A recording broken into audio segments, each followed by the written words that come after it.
The crystal chandelier cast dancing shadows across the marble floor as I stood frozen in the doorway watching my 8-year-old daughter Emma being handed a dirty serving tray twice her size. The sound of elegant laughter echoed from the main ballroom, but here in the service corridor of the Thompson estate, the only sound was Rebecca Thompson's sharp voice cutting through the air like a blade. "Well, don't just stand there gawking. These dishes won't clean themselves, and your mother certainly isn't paying her way tonight." Before we jump back in, tell us where you're tuning in from, and if this story touches you, make sure you're subscribed, because tomorrow I've saved something extra special for you. I had arrived at this charity gala with nothing more than hope and a borrowed dress, thinking this might be Emma's chance to see a different world, maybe even meet some families from her new school. What I found instead was a reminder that sometimes the most beautiful houses contain the ugliest truths about who we really are when no one important is watching. The invitation had arrived on a Thursday afternoon in late May, tucked between overdue bills and grocery store flyers in my apartment mailbox. Cream-colored cardstock with gold embossing that probably cost more than my monthly grocery budget. Children's Education International Annual Gala, it read, an evening of giving back. At the bottom, in Rebecca Thompson's perfect cursive handwriting, a personal note: "Sarah, we'd love to have you join us. Your expertise in international relations could really add value to our discussions. Please bring Emma. The children always enjoy meeting new friends." I stared at that invitation for a long time, sitting at my small kitchen table while Emma practiced piano in the living room. 6 months earlier, I wouldn't have needed to think twice about attending such an event. 6 months earlier, I was Dr. Sarah Martinez, cultural attaché at the State Department, with a Georgetown townhouse and a government salary that made charity galas a regular occurrence. But 6 months can change everything, especially when your marriage dissolves and your career gets sacrificed in the aftermath. The divorce from Michael had been swift and brutal. He kept the house, the savings, and his consulting firm. I kept Emma and a mountain of legal debt that followed me from Washington, D.C. to this modest 2-bedroom apartment in Westfield Commons. The transition from diplomat to adjunct professor teaching 2 classes at Fairfield University wasn't exactly what I'd planned for my mid-30s, but it was honest work and Emma seemed to be adjusting well to her new school. Rebecca Thompson had introduced herself at the parent-teacher conference 3 weeks earlier. Perfectly coiffed blonde hair, designer handbag, and the kind of confident smile that comes from never having to check your bank balance before making a purchase. She chaired the school's International Programs Committee and had somehow discovered my background in Latin American diplomatic relations. "We absolutely must have coffee sometime," she'd said, pressing her business card into my hand. "I'd love to pick your brain about our sister school program in Costa Rica." I'd been cautiously optimistic. Maybe Westfield wouldn't be so different from the diplomatic community I'd left behind. Maybe there were still places where knowledge and experience mattered more than the size of your trust fund. The invitation seemed to confirm that hope, and Emma had been so excited when I told her we'd been invited to a real party at the big house on Hillcrest Drive. That Saturday evening, I spent an hour getting ready in clothes I'd owned since my previous life. The black cocktail dress still fit, though I'd lost weight since the stress of the divorce. Emma wore her best Sunday dress, the navy blue one with tiny flowers that her grandmother had sent for her birthday. She spun around in front of the mirror, her dark curls bouncing with excitement. "Mama, do you think there will be dancing? Will there be other kids there? What if they think I'm pretty?" I knelt down to her level, adjusting the small pearl necklace that had been my mother's. "Mija, you are beautiful inside and out. Just remember what we talked about. Be polite, be yourself, and if anything feels uncomfortable, you come find me right away." She nodded solemnly, then broke into a grin that could light up the darkest room. The Thompson estate sat at the end of a winding driveway lined with perfectly trimmed hedges and antique lampposts that cast a warm glow over the manicured grounds. The house itself was a monument to old Connecticut money, all white columns and brick facades, with windows that blazed with golden light. Luxury cars lined the circular drive, each one worth more than I'd make in 2 years of teaching. I parked my 10-year-old Honda between a Mercedes and a BMW, suddenly very aware of the rust spots near the rear wheel well. Emma pressed her face against the window as we walked toward the front entrance. "It's like a castle, Mama. Are we sure we're supposed to be here?" I squeezed her hand and straightened my shoulders. I'd walked into embassy receptions and trade negotiations with foreign ministers. I could handle a charity gala in suburban Connecticut. The front door opened before we could knock, revealing a young woman in a black uniform who barely looked old enough to drive. "Good evening," she said with a slight accent I couldn't place. "Are you here for the gala?" When I nodded and gave our names, she checked a clipboard and gestured us inside. "Mrs. Thompson asked me to bring you around to the side entrance. She's waiting in the event coordination area." Something cold flickered in my chest, but I pushed it aside. Maybe Rebecca was just busy with last-minute preparations. The side entrance led through a service corridor lined with industrial-grade equipment and stainless steel surfaces. This wasn't the grand foyer I'd glimpsed through the main entrance, with its crystal chandelier and marble floors. This was clearly the working side of the house, where the real business of hosting got done. Rebecca appeared around a corner, looking stunning in a silver gown that probably cost more than my rent. Her smile was bright but somehow didn't reach her eyes as she approached us, her heels clicking against the tile floor. "Sarah! I'm so glad you could make it. And this must be Emma. Aren't you just precious?" She bent down slightly, but not enough to wrinkle her dress, and gave Emma a pat on the head that felt more dismissive than affectionate. "Thank you so much for inviting us," I said, instinctively putting a protective hand on Emma's shoulder. "The house is absolutely beautiful. You must be so proud. Oh, this old place." Rebecca waved a manicured hand dismissively. "David inherited it from his grandmother. Sometimes I think it's more trouble than it's worth, all the maintenance and staff coordination." She looked me up and down quickly, taking in my borrowed dress and discount shoes. "I hope you don't mind, but I was wondering if you might be willing to help out with a small situation we have tonight." The cold feeling in my chest spread outward. "Of course. What do you need?" "Well, you know how these events can be, so much coordination required, and frankly some of our usual volunteers had to cancel at the last minute." She gestured toward the kitchen area behind her, where I could see stacks of dishes and serving platters. "We're a bit overwhelmed with the cleanup coordination, and I remembered you mentioning that you've done event planning in your previous work." I had mentioned no such thing. My work at the State Department had involved cultural programs and trade policy, not washing dishes. But before I could correct her, Rebecca continued. "I thought maybe you and Emma could help us get caught up with the dishware rotation. The caterers are lovely, but they're focused on the food service, and we really need someone reliable to handle the back-end logistics." She smiled that same bright, empty smile. Preparing and narrating this story took us a lot of time, so if you are enjoying it, subscribe to our channel. It means a lot to us. Now back to the story. "It would be such a tremendous help, and of course once we get caught up you'll be able to join the reception properly." Emma looked up at me with confusion in her dark eyes.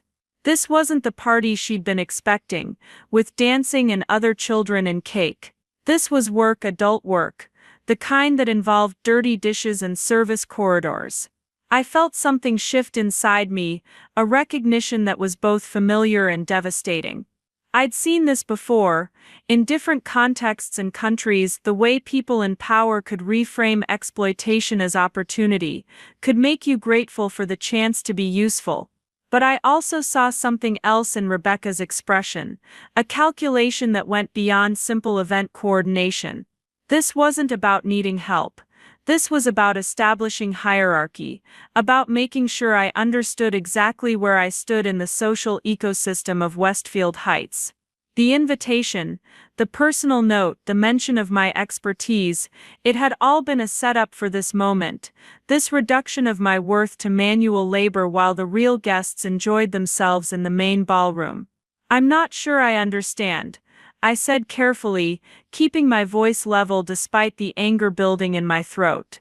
When you mentioned adding value to the discussions about international relations, I assumed you meant the actual programming for the evening.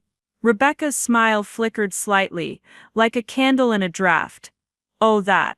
Well, yes, perhaps later if there's time. But right now, what would really add value is getting these dishes sorted so our paying guests can continue to enjoy their evening without any service interruptions.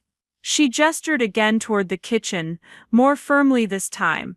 Emma, sweetheart, there are some other children helping out in the back. You can meet them while your mother gets us organized. I looked toward where she was pointing and saw two teenagers, a boy and a girl who looked like they belonged to the family, directing two younger children in sorting silverware. But these weren't guests' children.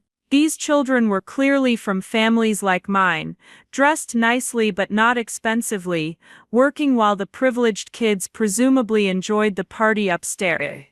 One little girl, probably Emma's age, looked up at us with tired eyes and a forced smile. Emma's hand tightened in mine. She was 8 years old, but she wasn't stupid. She could feel the shift in the air, the way Rebecca's tone had changed from welcoming to commanding, the way we'd been led through the service entrance instead of the main door. She'd been excited about meeting new friends, about seeing how the other half lived, about feeling special for one evening. Instead, she was being handed a dish towel and told to be grateful for the opportunity.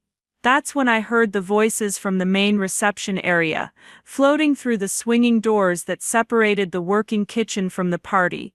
Laughter, conversation, the clink of glasses and the soft sound of a jazz quartet. That was where the real gala was happening.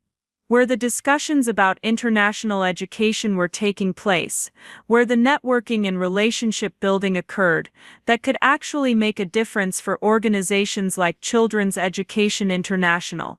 And here I was, being asked to wash dishes while my daughter sorted silverware, both of us missing the very event we'd been invited to attend.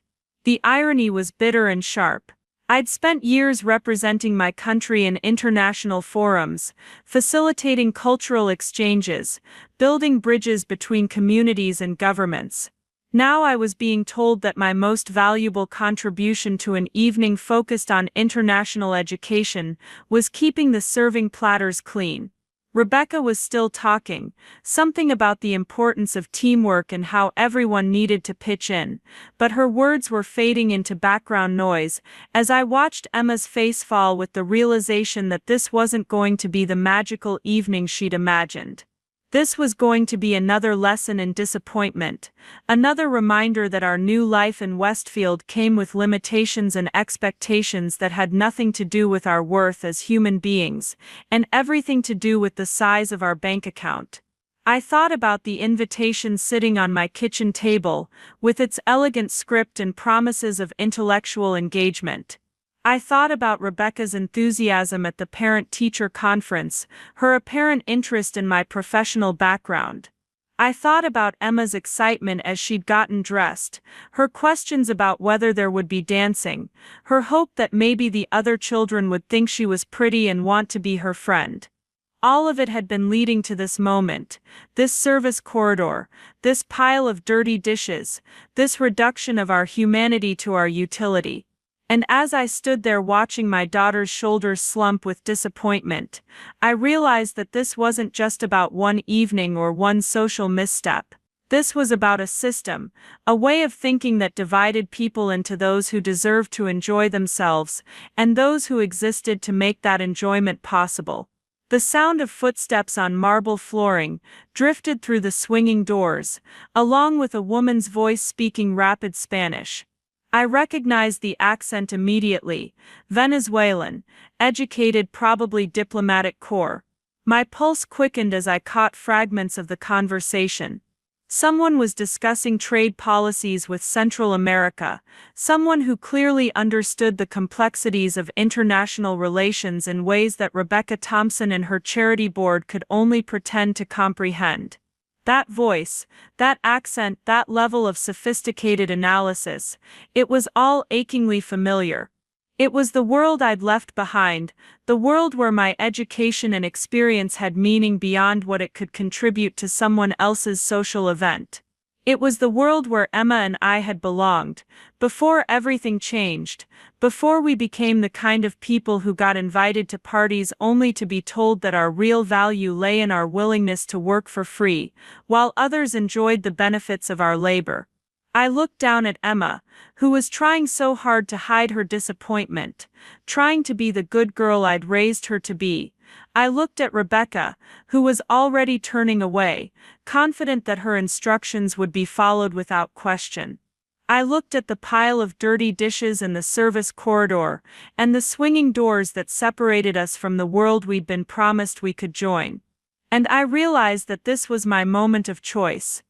I could accept this reduction, teach Emma that this was just how the world worked, that people like us should be grateful for any invitation, even ones that came with conditions and expectations that had nothing to do with respect or dignity.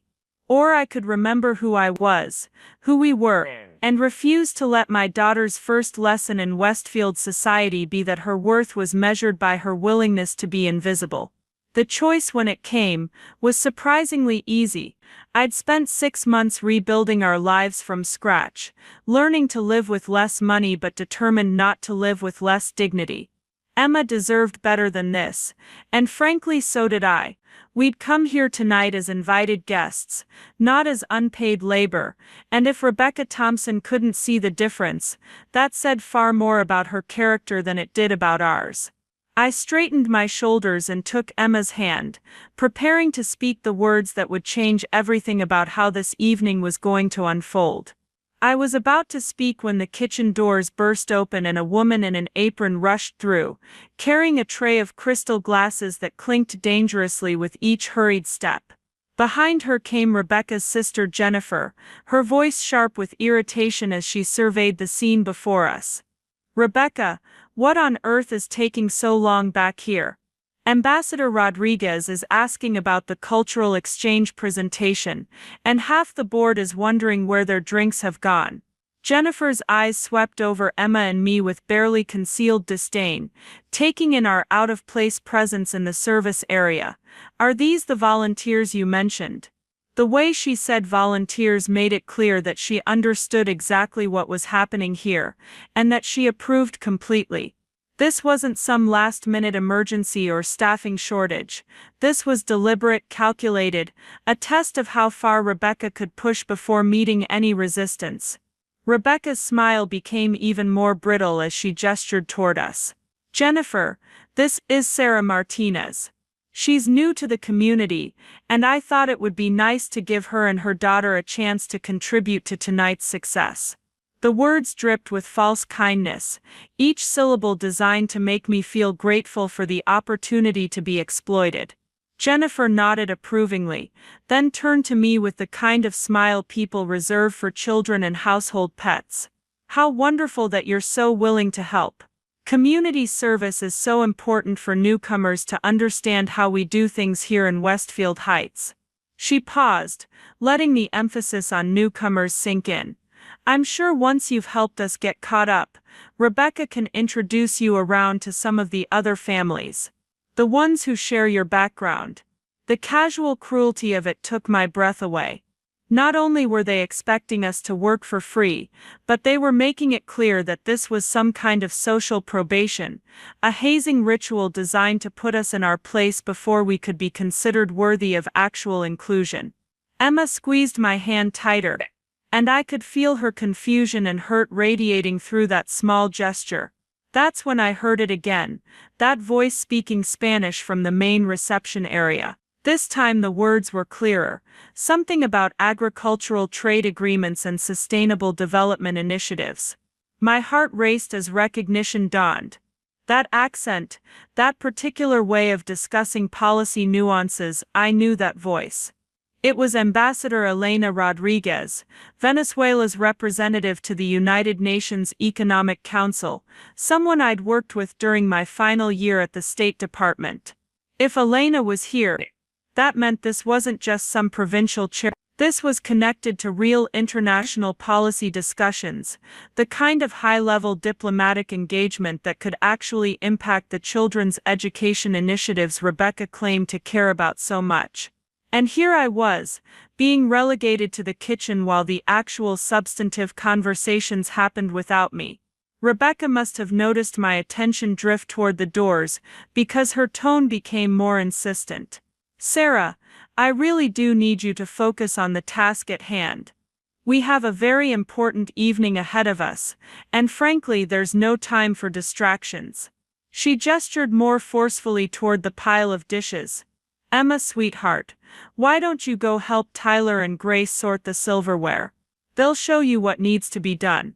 I watched as my daughter was directed toward the two Thompson children, both of whom looked distinctly uncomfortable with the situation but too well trained in social hierarchy to object. The girl, Grace, probably about 14, glanced apologetically at Emma before handing her a dish towel. The boy, Tyler, kept his eyes down and continued sorting forks and knives with mechanical precision. But it was the other children that broke my heart. Two little girls, both around Emma's age, both clearly from families that had been placed in the same position as ours. One was sorting glasses with careful concentration, her Sunday dress protected by an adult-sized apron that dragged on the floor. The other was wiping down serving platters, her small hands red from the hot water and harsh detergent. These children weren't volunteers. They were the collateral damage of the parents' desperate need to belong somewhere, to find community and acceptance in a town that had already decided they weren't quite good enough to participate as equals. They were learning, at 8 and 9 years old, that their value lay in their usefulness to others. That inclusion came with a price that had to be paid in labor and silence. I watched Emma take the dish towel from Grace and move toward the industrial sink, her small shoulders set with determination to make the best of a disappointing situation. She caught my eye and gave me a brave smile, the kind children master when they're trying to protect their parents from seeing their pain. That smile hit me like a physical blow, because I recognized it. I'd worn that same smile countless times growing up, whenever I'd had to pretend that being overlooked or dismissed just didn't matter. Rebecca was still talking, something about the importance of everyone doing their part, and how grateful she was for our flexibility. But I wasn't listening anymore. I was watching my daughter learn lessons I'd hoped she'd never have to learn, about hidden hierarchies and unspoken rules, and the countless ways people in power could make you complicit in your own diminishment. Jennifer checked her watch and sighed dramatically. "Rebecca, I really do need to get back out there. The ambassador is asking specifically about someone with Latin American expertise, and board members are starting to ask questions about the programming timeline." She looked at me directly for the first time. "I don't suppose you actually know anything useful about international relations, do you? Rebecca mentioned you had some sort of educational background." The dismissive way she said educational background made it clear that she expected nothing more than a bachelor's degree in something impractical, maybe some volunteer experience with a local nonprofit. She couldn't conceive that someone standing in her service corridor might have the kind of professional credentials that would be relevant to serious policy discussions. I could have corrected her assumptions. I could have mentioned my master's degree from Georgetown, my 5 years as a cultural attaché, my published research on trade policy implementation in Central America.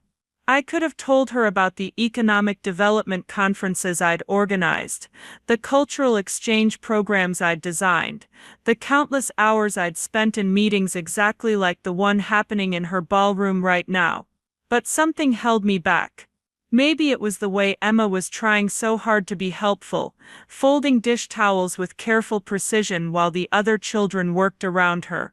Maybe it was the casual cruelty in Jennifer's voice, the assumption that anyone relegated to the service corridor must belong there. Maybe it was just exhaustion from 6 months of constantly having to prove my worth to people who'd already decided I had none. Instead, I simply said, I have some experience with international programs. Yes, Jennifer laughed, a sound like breaking glass. Oh, how lovely.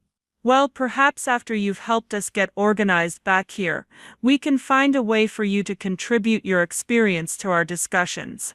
The way she emphasized experience made it clear that she expected nothing more than enthusiasm and good intentions, the kind of amateur input that professional diplomats learn to smile through politely. That's when the kitchen doors opened again, and the woman I'd heard speaking Spanish earlier stepped through. Ambassador Elena Rodriguez looked exactly as I remembered her, elegant and composed, with the kind of presence that commanded attention without demanding it. She wore a midnight blue gown that probably cost more than my car, but she moved with the efficiency of someone accustomed to navigating complex situations with grace. She surveyed the scene quickly, taking in the children sorting silverware, the pile of dishes, the obvious hierarchical arrangement of the room. Her expression didn't change, but something in her eyes sharpened as she processed what she was seeing. "Excuse me," she said in lightly accented English, addressing Rebecca directly. "I was hoping to speak with someone about the cultural exchange programming. Mrs. Walsh mentioned there was someone here with expertise in Latin American educational initiatives." Rebecca's demeanor changed instantly, her back straightening as she recognized the importance of her guest. "Ambassador Rodriguez, of course. I'm so sorry you had to come looking for us. We were just finishing up some organizational details." She gestured vaguely toward the dishes, as if they were minor administrative tasks rather than manual labor she'd assigned to her guests. "I was told specifically that there was someone here with State Department experience," Elena continued, her gaze moving around the room systematically. "Someone who understands the complexities of implementing educational partnerships across different economic and political systems." I felt my breath catch in my throat. Someone had told her about my background, but clearly not Rebecca or Jennifer, who both looked surprised by the question. Elena's eyes continued their sweep of the room, and when they reached me they stopped. I saw the moment of recognition flicker across her features, followed immediately by confusion as she processed my presence in the service area. "Sarah?" she said quietly, her voice carrying a note of disbelief. "Sarah Martinez?" The silence that followed was deafening. Emma looked up from her dish towel, sensing that something significant was happening but not understanding what. The other children continued their work, oblivious to the shift in atmosphere. Rebecca and Jennifer both turned to stare at me with expressions of dawning comprehension and growing alarm. "Elena," I said simply, because there was no point in pretending anymore. "It's good to see you again." Elena's gaze moved from me to the dish towel in Emma's hands, to the pile of serving platters I'd been expected to clean, to Rebecca's face which had gone pale with the realization of what she'd done.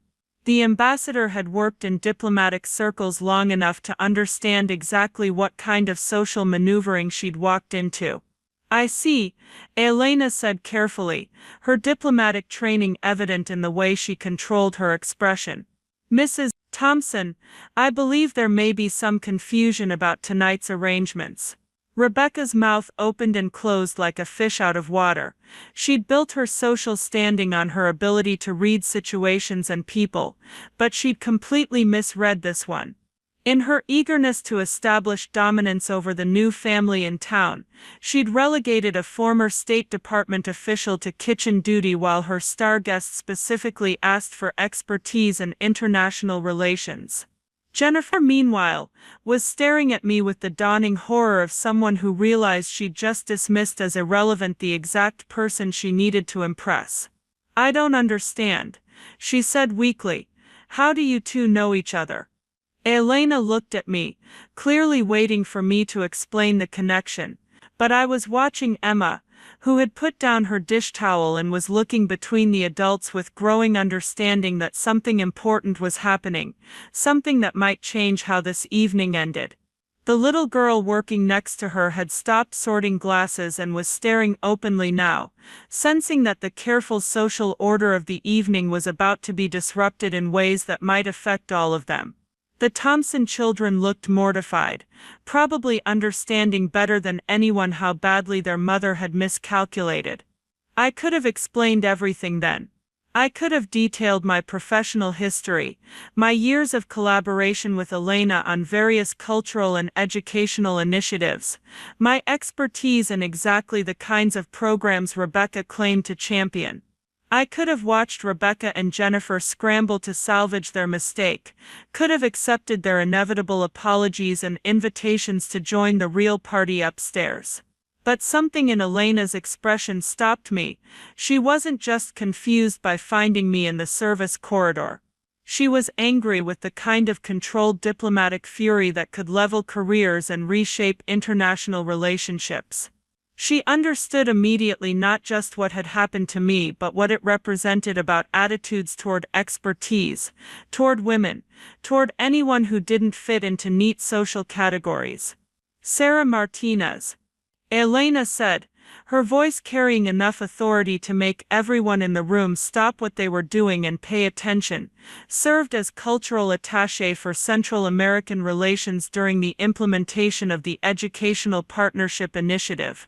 Her research on sustainable development through cultural exchange programs was instrumental in securing over $30 million in funding for children's education projects across 6 countries. The words fell into the silence like stones into still water, creating ripples that spread outward until they reached every corner of the room. Emma straightened up, pride shining in her dark eyes as she heard her mother described in terms that matched what she'd always believed about her. The other children looked confused but impressed, sensing that something important had just been revealed. Rebecca's face had gone from pale to flushed, the kind of deep red that comes from profound embarrassment mixed with the realization that you've made an error with serious social consequences. Jennifer was staring at me like I'd just transformed from a household servant into a foreign dignitary, which in some ways was exactly what had happened. Furthermore, Elena continued, her gaze moving between Rebecca and Jennifer with surgical precision. Dr. Martinez was specifically recommended to me by the State Department's current Latin American Affairs Director as someone whose expertise would be invaluable to any serious discussion about international educational initiatives. The title hung in the air like a challenge. Dr. Martinez, not Sarah, not the volunteer, not the newcomer who needed to prove her worth by washing dishes. Dr. Martinez, with credentials and expertise and professional relationships that spanned international boundaries. Elena turned to me with a smile that was both warm and pointed. Sarah, I was very much hoping we could continue the conversation we started last year about integrating technology resources into rural educational programs. I believe you had some fascinating insights about community-based implementation strategies. I felt Emma's hand slip into mine, her small fingers squeezing tight with excitement and vindication. She didn't understand all the political undercurrents flowing through the room, but she understood that her mother was someone important, someone whose ideas and expertise mattered to people who mattered. Looking around the room, I saw the other children beginning to straighten up as well, as if Elena's recognition of my worth somehow reflected on all of us who'd been relegated to the service corridor. The little girl with the apron too big for her frame was standing a little taller. The boy sorting silverware had lifted his head to look directly at the adults instead of keeping his eyes downcast. It was a moment of possibility, of potential transformation, of power dynamics shifting in ways that could either restore dignity or create even deeper wounds depending on how everyone chose to respond. Rebecca and Jennifer were clearly calculating their options, trying to figure out how to recover from a mistake that could damage their social standing and potentially their access to the kind of high-level connections that made events like this worthwhile. Elena was waiting for my response, but her expression made it clear that she understood exactly what kind of choice I was being offered. I could accept the olive branch that would inevitably be extended, could graciously allow Rebecca and Jennifer to save face while Emma and I were elevated to our proper place at the grown-ups table. Or I could use this moment of revealed truth to address not just what had happened to us tonight, but what it represented about the way power worked in places like Westfield Heights. Emma tugged gently on my hand, and when I looked down at her, she whispered, "Mama, does this mean we don't have to wash dishes anymore?" Her question, innocent and direct, cut through all the diplomatic complexity and social calculation to the heart of what mattered. This was about more than professional recognition or social status. This was about teaching my daughter what she could expect from the world, what she deserved, and how she should respond when people tried to reduce her worth to her willingness to make their lives easier. I looked at Elena, then at Rebecca and Jennifer, then at the children who were all watching to see how this story would end. The next words I spoke would determine not just how the rest of our evening unfolded, but what lessons everyone in that room learned about power, dignity, and the courage required to claim both. The moment stretched between us like a bridge waiting to be crossed, and I realized that everything that had led to this point, all the disappointments and humiliations and small cruelties, had been preparing me for this single instant of choice. I could step back into the diminished version of myself that Rebecca had tried to create, or I could step forward into the full recognition of everything I'd worked to become. Emma's hand in mine anchored me to what mattered most. Whatever happened next, she needed to see that dignity wasn't something you earned through service or granted through others' approval. It was something you claimed for yourself, something you protected fiercely, something you never surrendered, no matter how elegant the setting, or how polite the request to give it up. The kitchen around us seemed to hold its breath, waiting for the words that would determine whether this evening became a story of gracious recovery from social misunderstanding, or something much more fundamental about the courage required to refuse diminishment in all its polite and sophisticated forms.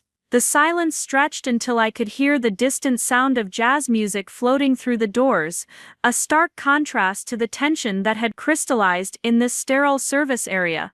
Emma's question about not having to wash dishes anymore hung in the air, and I realized that my answer would define not just this moment but potentially every interaction we'd have in this community going forward. I looked directly at Elena, my voice steady and clear. "I appreciate the recognition, Ambassador Rodriguez. And yes, I'd very much like to continue our discussion about rural educational technology integration." Then I turned to Rebecca, whose face had gone through several shades of mortification. "However, I think we need to address what's happening here first." The words came out calmly, diplomatically, but with unmistakable steel underneath. This wasn't just about restoring my professional standing or gaining access to the main reception. This was about every child in this room who'd been taught that their worth was measured by their willingness to work for someone else's social success. Rebecca's mouth opened as if to speak, but I held up a gentle hand. "Mrs. Thompson, when you invited Emma and me tonight, your note mentioned that my expertise in international relations could add value to your discussions. Instead, we were directed to the service entrance and asked to wash dishes, while other guests enjoyed the programming we were supposedly invited to participate in." Elena's expression had shifted from diplomatic curiosity to something much sharper. She'd worked in enough international forums to recognize power dynamics when she saw them, and what she was witnessing now clearly violated every principle of hospitality and respect that governed serious diplomatic engagement. Jennifer tried to interject.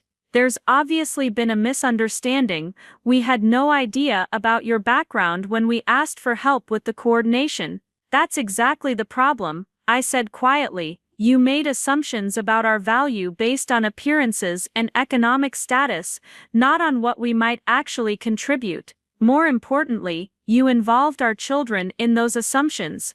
I gestured toward Emma, who was still holding her dish towel, but standing straighter now, watching the adults navigate this complicated moment. My daughter was excited about this event. She spent an hour getting ready, hoping to meet new friends and see how your community celebrated international education.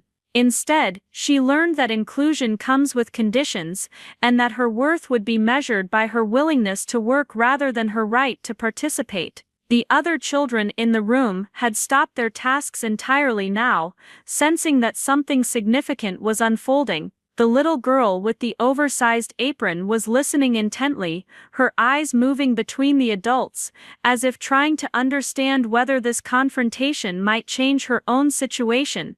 Elena stepped closer, her diplomatic training evident in how she managed to convey both support for me and subtle pressure on Rebecca, without raising her voice or changing her composed expression. "Mrs. Thompson, perhaps you could help me understand the evening's arrangements. When I asked to speak with someone about cultural exchange programming, I was told that person was helping with event coordination. Are you saying that Dr. Martinez was handling both roles simultaneously?" The careful phrasing gave Rebecca an opportunity to save face while making it clear that Elena understood exactly what kind of social manipulation she'd witnessed. But it also put Rebecca in the position of having to explain why someone with my qualifications was sorting dishes instead of participating in policy discussions. Rebecca's composure was cracking visibly now. Beads of perspiration had formed along her hairline despite the air conditioning, and her hands were clasped so tightly her knuckles had gone white. "Ambassador Rodriguez, I want to assure you that there was never any intention to misuse Dr. Martinez's expertise. We were simply trying to manage multiple aspects of tonight's event, and perhaps there was some confusion about priorities." "Confusion," I repeated softly. "Is that what we're calling it?" Emma tugged on my hand and whispered, "Mama, are you famous, like the people on TV?" Her innocent question cut through the diplomatic dancing that was happening around us. I knelt down to her level, acutely aware that everyone in the room was watching this interaction. "No, Mia, I'm not famous. But I did have an important job, helping countries work together to make schools better for children like you. And that's work I'm proud of." When I stood up, Elena was smiling with what looked like genuine warmth mixed with steely determination. "Sarah, the project we discussed last year, the one about mobile learning laboratories for rural communities, has received preliminary approval for implementation. The State Department specifically requested that I speak with you about potential pilot program sites during my visit to Connecticut." The implications of her words settled over the room like a heavy blanket. This wasn't just a social courtesy or professional networking. Elena had come here tonight, with a specific agenda that included me as a key participant, and Rebecca's social maneuvering had nearly derailed discussions that could impact educational opportunities for thousands of children. Jennifer was staring at me now with something that looked like panic. "Dr. Martinez, I hope you understand that this was truly a miscommunication. We would never intentionally interfere with important State Department business." "But you did interfere," I said simply. "Whether intentionally or not, you created a situation where professional discussions about children's education were delayed, because you assume someone's value based on their economic circumstances rather than their qualifications." Tyler Thompson, Rebecca's teenage son, suddenly spoke up from where he'd been quietly sorting silverware. "Mom, why didn't you tell us Mrs. Martinez used to work for the government? We could have talked about her job instead of making her do dishes." His question was delivered with the brutal honesty of adolescence, cutting through all the adult attempts at diplomatic language to address what had actually happened. "Out of the mouths of babes," as my grandmother used to say. Rebecca's face flushed deeper. "Tyler, please go check on your sister and make sure the other children are comfortable." But Tyler didn't move. Instead, he looked directly at Emma with something that might have been an apology. "I'm sorry we made you work when you came to a party. That was weird." Emma nodded solemnly. "It was weird. But Mama says sometimes grown-ups make mistakes and the important thing is learning from them."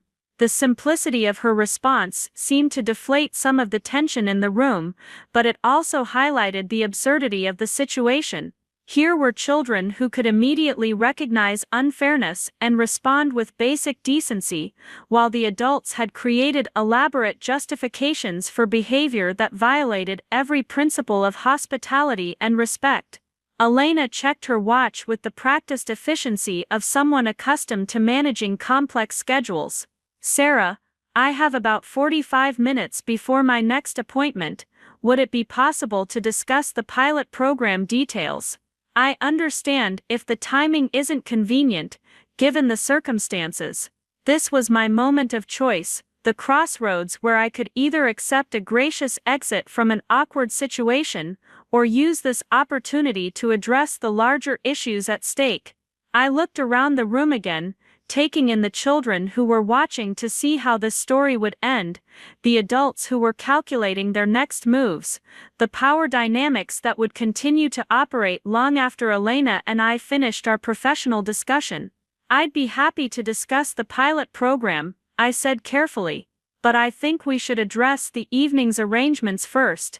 Emma and I came here as invited guests, and these other children were brought here by their families with similar expectations. Before we move on to other business, I'd like to make sure everyone understands what happened and why it matters." Rebecca's composure finally cracked completely. "Dr. Martinez, please, I'm mortified by this misunderstanding. Obviously, if I'd known about your background, things would have been handled very differently. I take full responsibility for the confusion. That's exactly the problem, Mrs. Thompson. You shouldn't need to know someone's professional credentials to treat them with basic respect, and children shouldn't be used as unpaid labor regardless of their parents' social status." I gestured toward the little girl with the oversized apron, who was listening to every word with intense concentration. "What message do you think she's learning tonight about her value as a person? What about Emma? What about your own children, who are watching how you treat people when you think they can't fight back?" Elena nodded approvingly. "In diplomatic circles, we have protocols specifically designed to prevent these kinds of misunderstandings. Every person present at an official function is there for a reason, and everyone is treated with the respect their presence deserves."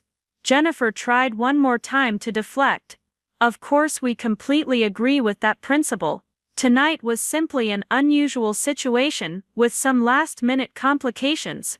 "No," I said firmly.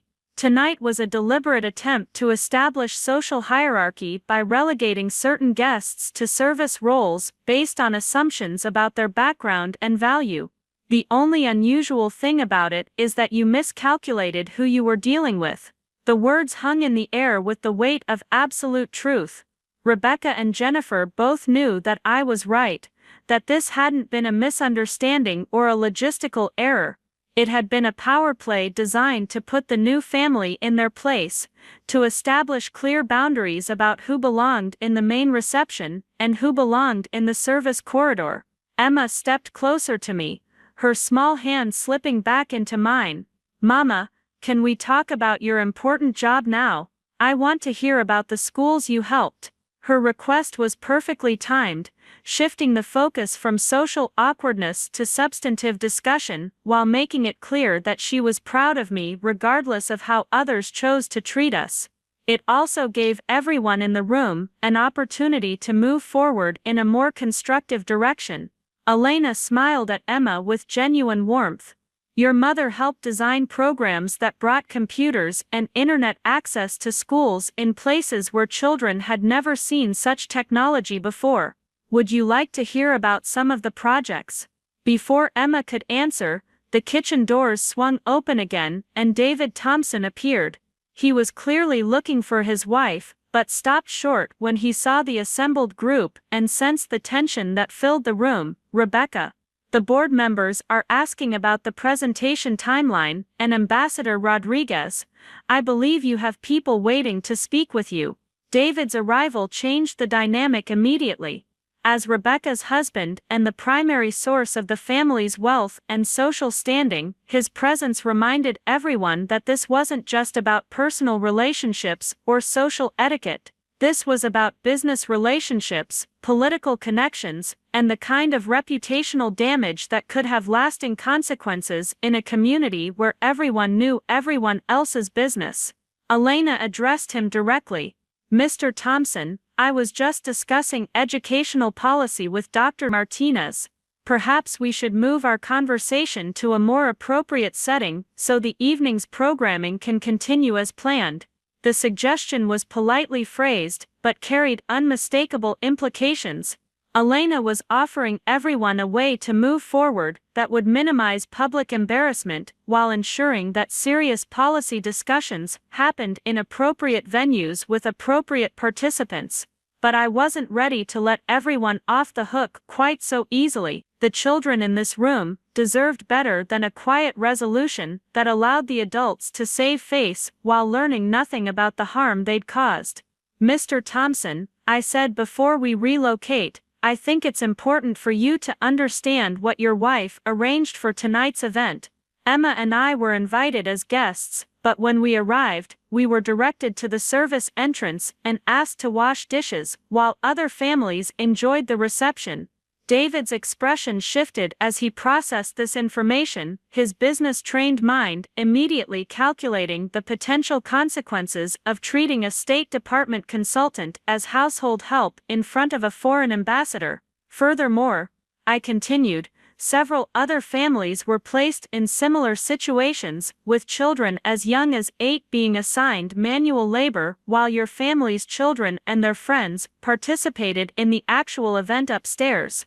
David looked around the room, taking in the dish towels and serving equipment, the children who were clearly not from wealthy families, the obvious service area setup that had nothing to do with guest participation.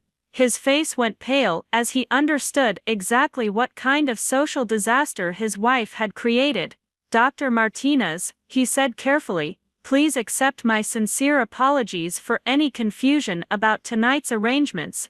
Obviously, there's been a serious misunderstanding about your role in this evening's programming." "Not a misunderstanding," I corrected gently but firmly, "a deliberate choice based on assumptions about people's worth and social position. The question now is what you intend to do about it." Emma squeezed my hand and whispered loudly enough for everyone to hear, "Mama, does this mean we get to go to the real party now?" Her question, innocent and direct, cut through all the diplomatic complexity to the heart of the matter.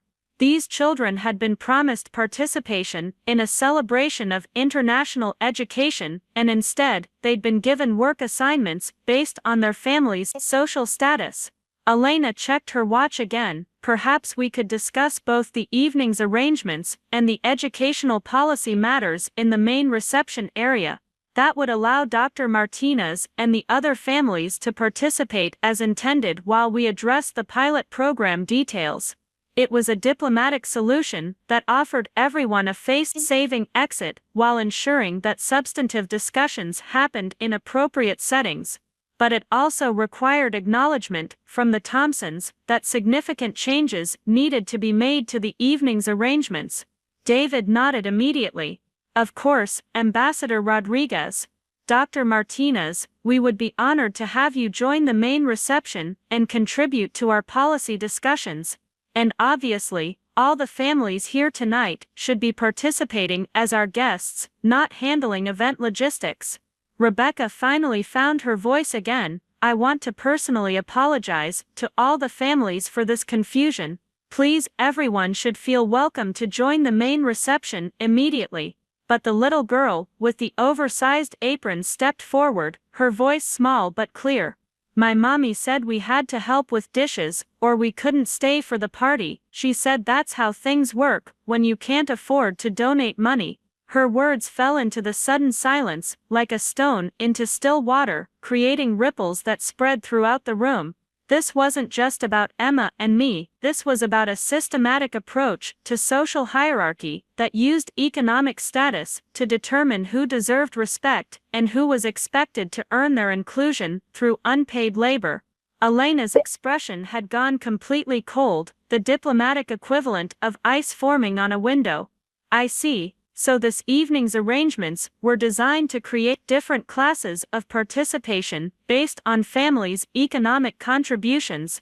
David's face had gone from pale to gray. As a businessman, he understood immediately that having a foreign diplomat witness this kind of discriminatory behavior could have consequences far beyond social embarrassment. I looked around the room, at the children who were watching this confrontation unfold, at the parents who would soon learn what had been required of their families, at the power dynamics that would continue to operate in this community long after tonight's event ended. "Thompson," I said quietly, "this isn't about one evening or one social event. This is about the values you're teaching your children and the kind of community you're building. The question is whether you're going to address these issues or just apologize for getting caught." The room fell silent again, everyone waiting to see how David would respond to a challenge that went far beyond diplomatic courtesy or social etiquette to address fundamental questions about dignity, respect, and the courage required to treat all people as worthy of both. Emma looked up at me, with eyes that held both pride and curiosity, waiting to see how this story would end, and what lessons she would carry with her into all the social situations yet to come. The next few minutes would determine not just how we spent the rest of our evening, but what kind of community Westfield Heights would choose to become. David Thompson stood in the doorway for what felt like an eternity, his business-trained mind clearly calculating the potential fallout from this situation. A foreign ambassador had witnessed his family's discriminatory treatment of guests, his wife had relegated a former State Department official to kitchen duty, and now multiple families were revealing that they'd been systematically exploited based on their economic status. The social and professional consequences could be devastating. When he finally spoke, his voice carried the weight of someone who understood that his next words would define not just this evening, but his family's reputation in both the local community and broader professional circles. "Dr. Martinez, Ambassador Rodriguez, I need to be completely clear about something. What happened here tonight was absolutely unacceptable, and it stops now." He turned to face Rebecca, his expression grave. "I want every family who was asked to perform service duties tonight to be personally invited into the main reception immediately. Not as volunteers, not as helpers, but as the honored guests they should have been from the beginning." His voice grew stronger as he continued. "Furthermore, I want public acknowledgement during tonight's programming that we failed to properly welcome everyone, and I want concrete steps taken to ensure this never happens again." Rebecca opened her mouth as if to protest, but David held up his hand. "This isn't negotiable, Rebecca. We've damaged relationships with people in our community, we've traumatized children, and we've embarrassed ourselves in front of international representatives. The only question now is whether we're going to fix this properly or compound our mistakes." Elena nodded approvingly, but her diplomatic composure remained tinged with steel. "Mr. Thompson, I appreciate your commitment to addressing tonight's issues. However, I think it's important to understand that this situation reflects deeper problems than just event management. The families affected tonight will need more than apologies to trust that their children will be treated respectfully in future community interactions." I watched Emma's face as these conversations unfolded around us. She was listening intently, processing adult discussions about fairness and respect and consequences in ways that would shape her understanding of how the world worked. The lesson she took from this moment would influence how she responded to injustice throughout her life. The little girl, with the oversized apron, stepped closer to her mother, who had appeared in the doorway behind David, clearly having been summoned by the commotion. The woman's face showed a mixture of embarrassment and anger as she took in the scene, understanding that her daughter had been used as unpaid labor while other families enjoyed the reception upstairs. "Mrs. Patterson," David said, addressing the woman directly, "I want to personally apologize for how your family was treated tonight. Maria should have been enjoying the children's activities upstairs, not working in the service area. This was completely inappropriate, and I take full responsibility for allowing it to happen." Mrs. Patterson's voice was quiet but firm when she responded. Mr. Thompson, my daughter spent 2 hours getting ready for this party. She was so excited to wear her best dress and meet new friends. Instead, she learned that children like her are expected to earn their place through work, while other children get to play. That's not something an apology can fix. Her words hit with the force of absolute truth. This wasn't just about social etiquette or event management. This was about children learning fundamental lessons about their worth and place in the world, lessons that could shape their expectations and self-perception for years to come. Tyler Thompson, who had been quietly observing the adult conversations, suddenly spoke up again. "Dad, why did Mom think it was okay to make little kids work at a party? We would never have to do that at someone else's house." His question demonstrated the kind of moral clarity that children often possessed before social conditioning taught them to accept unfairness as normal. Tyler could see immediately that something wrong had happened, even if the adults had created elaborate justifications for their behavior. Emma looked up at me and whispered, "Mama, Tyler seems nice. Maybe we could be friends with him, even though his mom made a mistake." Her innocent observation reminded everyone in the room that children were remarkably capable of forgiveness and relationship building when adults didn't interfere with artificial barriers and hierarchies. Emma had experienced unfair treatment, but she was still open to connection with Tyler, recognizing that he hadn't been responsible for his parents' choices. Elena checked her watch once more, but this time, her gesture seemed less about schedule management and more about giving everyone a moment to process what had been revealed.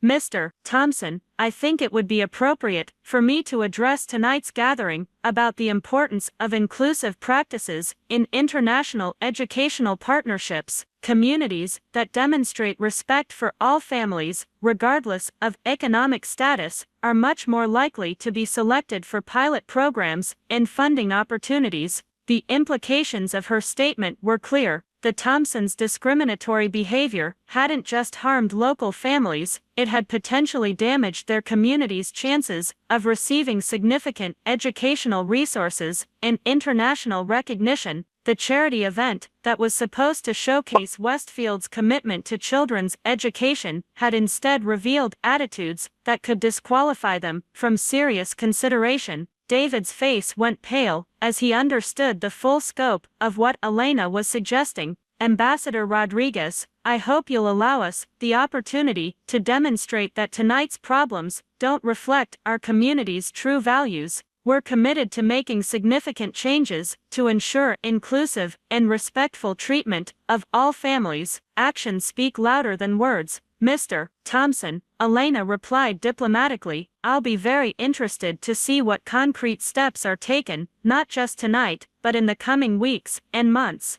Rebecca finally found her voice again, though she looked like she'd aged years in the past hour. "Dr. Martinez, I want you to know that I'm mortified by how this evening unfolded. I let social pressures and organizational stress cloud my judgment, and I subjected your family and others to treatment that was completely inappropriate. I don't expect immediate forgiveness, but I hope you'll give me the chance to make this right." I looked around the room at all the faces watching this interaction, adults and children alike waiting to see how grace and accountability would play out in real time. Emma squeezed my hand, reminding me that my response would teach her something important about how to handle apologies and whether people deserved second chances. "Mrs. Thompson," I said carefully, "I appreciate your apology and I believe you're genuinely sorry about what happened.